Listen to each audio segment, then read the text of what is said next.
Nu ką, eisime medelius atvesti į tiesos kėlę. Biski palinko iš po žiemos. Vėlai rudenį pasisodinu, bet, kaip sakant, lenk medį, kol jaunas. Ne taip sakoma, manau, kad taip. Ir taip iš palengo atitiesysim šiais metais. Aišku, būtų gerai, kad jie būtų stovėję tiesiai. Viskas būtų smagiau, būtų mažiau darbų. Ana medėliui labanakt nesprogsta. Apsižiūrėjau. Šits va įsprogęs gražiai.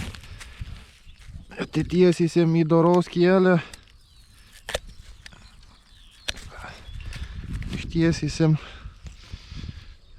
Kaip sakant, kol jaunas, tol lenk.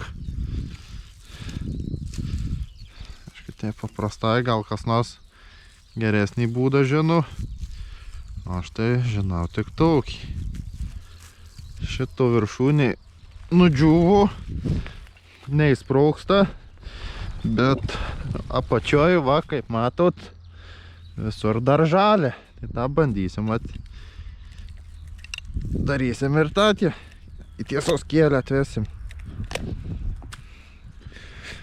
Kaip sakant, į tinkamą gyvenimo būdą. Čia, jeigu ką viršūnę nupjausim,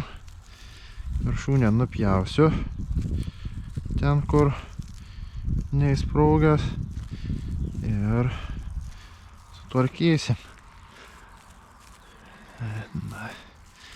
Kiti nudžiūvę. Vėlai rudenį ganėtinai susisodinu.